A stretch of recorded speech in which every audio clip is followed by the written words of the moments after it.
আসসালামু আলাইকুম। শুভেচ্ছা জানাচ্ছি বাংলাভিউ সংবাদে। সাথে আছি আমি চৌধুরী নাদিরা।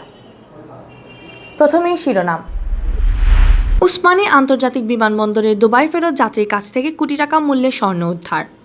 আন্তর্জাতিক স্বর্ণ চোরাচালান চক্রের সদস্য ওই যাত্রী, ধারণা কাস্টমস কর্মকর্তাদের।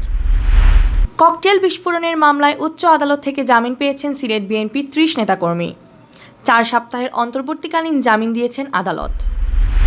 সিলেটে স্বজনদের হামলায় প্রাণ হারিয়েছেন এক বৃদ্ধ, ভাই ভাতিজা ও ভাইয়ের স্ত্রী আটক। হবিগঞ্জে মাছ ধরতে গিয়ে দুর্বৃত্তদের হামলায় এক ব্যক্তি নিহত, পালিয়ে রক্ষা পেয়েছেন আরেকজন। মুক্তিযুদ্ধের শহীদদের স্মরণ ও শ্রদ্ধা জানানোর মধ্য দিয়ে মহান বিজয় দিবস পালন করেছে জেলা প্রেস ক্লাব। এতক্ষণ শুনছিলেন শিরোনাম, এখন বিস্তারিত। সিলেট উসমানী আন্তর্জাতিক বিমানবন্দরে দুবাই ফেরত এক যাত্রীর কাছ থেকে প্রায় কোটি টাকা মূল্যের স্বর্ণ উদ্ধার করা হয়েছে। আটক করা হয়েছে মুমিনুদ্দিন মামুন নামের ওই যাত্রীকে। কাস্টম কর্মকর্তারা জানিয়েছেন, মামুন প্রায় প্রতি মাসেই দুবাই আসা যাওয়া করতেন। ধারণা করা হচ্ছে তিনি আন্তর্জাতিক সোনা চোরাচালান চক্রের সদস্য। মঙ্গলবার সকাল 9:15টায় দুবাই থেকে আসা বাংলাদেশ বিমানের 0248 ফ্লাইটটিতে স্বর্ণের চালান আসার আগাম তথ্য পায় কাস্টমস। ফ্লাইটটি উসমানী বিমানবন্দরে অবতরণের পর কাস্টমস কর্মকর্তারা শুরু করেন যাত্রীদের তল্লাশি ও জিজ্ঞাসাবাদ। এ সময় গোয়াইনঘাট উপজেলার বাসিন্দা মুমিনুদ্দিন মামুন নামের এক যাত্রী কাস্টমস কর্মকর্তাদের সাথে অসদাচরণ শুরু করেন। পরে তার শরীর তল্লাশি করে পায়ের জুতার ভিতর পলিথিন দিয়ে মোড়ানো অবস্থায় 2.5 কেজি ওজনের 22টি স্বর্ণবার উদ্ধার করেন, যার বাজার মূল্য প্রায় 1.5 লাখ টাকা। কাস্টমসের যুগ্ম কমিশনার মিনহাজ উদ্দিন জানিয়েছেন, তাকে আটক করে পুলিশে হস্তান্তর করা হয়েছে। তার বিরুদ্ধে আইনানুগ ব্যবস্থাও নেওয়া হয়েছে। ককটেল বিস্ফোরণের মামলায় উচ্চ আদালত থেকে জামিন পেয়েছেন সিলেট বিএনপির 30 নেতাকর্মী। আদালত তাদেরকে 4 সপ্তাহের অন্তর্বর্তীকালীন জামিন দিয়েছেন। মঙ্গলবার বিচারপতি ওবায়দুল হক ও জহিরুল হকের সমন্বয়ে গঠিত বেঞ্চে আবেদন করা হলে শুনানি শেষে বিচারকরা তাদের জামিন মঞ্জুর করেন। জামিনপ্রাপ্তদের মধ্যে রয়েছেন জেলা বিএনপির আহ্বায়ক কামরুল হুদা জায়গিরদার, সাবেক সভাপতি আবুল কাহের চৌধুরী শামীম, সাধারণ সম্পাদক আলী আহমদ, বিএনপি নেতা কাইয়ুম চৌধুরী, মাহবুবুর রব চৌধুরী ফয়সাল, মিফতা সিদ্দিকী, এমরান আহমদ চৌধুরী, নজিবুর রহমান নজিব, আব্দুল আহাদ খান জামাল, মাহবুবুল হক চৌধুরী সহ বিএনপি ও অঙ্গ সংগঠনের 30 নেতাকর্মী।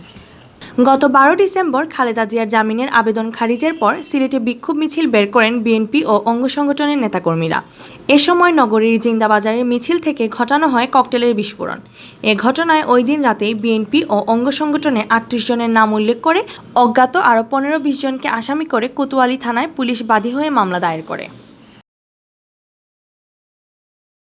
সিলেটে ভাই ও ভাতিজার হামলায় প্রাণ হারিয়েছেন এক বৃদ্ধ। অলিউর রহমান নামের ওই বৃদ্ধের জমি আত্মসাৎ করতে ভাই ভাতিজারা মিলে তাকে খুন করেছেন বলে অভিযোগ উঠেছে। এ ঘটনায় আটক করা হয়েছে নিহতের ভাই, ভাইয়ের স্ত্রী ও ভাতিজাকে। থানায়ও মামলা দায়ের প্রস্তুতি চলছে বলে জানিয়েছেন পুলিশ। মঙ্গলবার 11:30টায় কানাইঘাট উপজেলার সদর ইউনিয়নের উমাগড় গ্রামে হত্যাকাণ্ডের এ ঘটনা ঘটে। অলিউর রহমান ওই গ্রামের বাসিন্দা।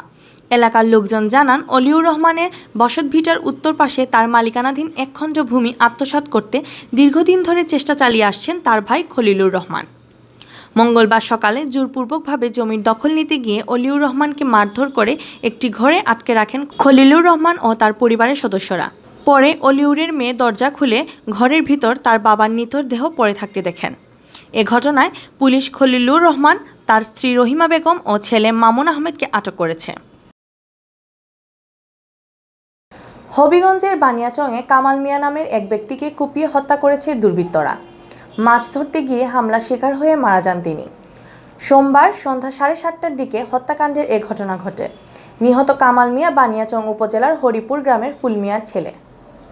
এলাকার লোকজন জানান, সোমবার কামাল মিয়া ও তার এক আত্মীয় গুঙ্গিয়ারজুড়ি হাওরের এক খালে মাছ ধরতে যান। এ সময় একদল লোক দেশীয় অস্ত্রশস্ত্র নিয়ে হামলা চালায়। এতে ঘটনাস্থলেই মারা যান কামাল মিয়া।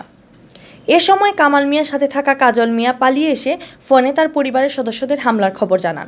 পরে পরিবারের লোকজন এসে গুরুতর আহত অবস্থায় তাকে হবিগঞ্জ সদর হাসপাতালে নিয়ে যান। সেখানে কর্তব্যরত চিকিৎসক তাকে মৃত ঘোষণা করেন। শহীদদের প্রতি শ্রদ্ধা নিবেদন ও মুক্তিযুদ্ধের স্মৃতিচারণ নিয়ে আলোচনার মাধ্যমে মহান বিজয় দিবস পালন করেছে সিলেট জেলা প্রেস ক্লাব। এ সময় রাজাকারদের পূর্ণাঙ্গ তালিকা প্রকাশ এবং যুদ্ধ অপরাধীদের মতো তাদেরও বিচার দাবি করেন সাংবাদিক নেতারা।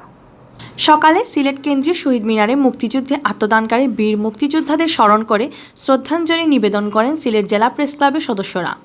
পরে ক্লাব কার্যালয়ে অনুষ্ঠিত হয় আলোচনা সভা। ক্লাব সভাপতি তাপস দাস পুরকায়স্থের সভাপতিত্বে আর সাধারণ সম্পাদক শাহদিদার আলম নোবেলের পরিচালনায় সভায় বক্তারা বলেন, জাতির জনক বঙ্গবন্ধু শেখ মুজিবুর রহমানের নেতৃত্বে বাঙালি জাতি 1971 সালে এই দিনই একটি স্বাধীন দেশ উপহার পেয়েছিল। কিন্তু দেশ স্বাধীনের 5 বছরের মাথায় ঘাপটি মেরে বসে থাকা স্বাধীনতা বিরোধীরা সপরিবারে জাতির জনককে হত্যা করে। এখনও এই চক্রটি মুখোশের আড়ালে দেশবিরোধী কার্যক্রম চালিয়ে যাচ্ছে। এদের চিহ্নিত করে জাতির কাছে এদের মুখোশ উন্মোচন করতে হবে, আর এ কাজে সাংবাদিকদেরই এগিয়ে আসতে হবে। আলোচনা সভায় বক্তব্য রাখেন জেলা প্রেস ক্লাবের সাবেক সভাপতি আজিজ আহমদ সেলিম, ক্লাবের সিনিয়র সহসভাপতি মনিরুজ্জামান মনির, সাবেক সাধারণ সম্পাদক সংগ্রাম সিংহ, সহ সাধারণ সম্পাদক নাসির উদ্দিন, দৈনিক যুগবেরীর নির্বাহী সম্পাদক অপূর্ব শর্মা, বিশিষ্ট আইনজীবী শাহেজ বদরুল, গোলাপগঞ্জ উপজেলা পরিষদের ভাইস চেয়ারম্যান নাজিরা বেগম শিলা।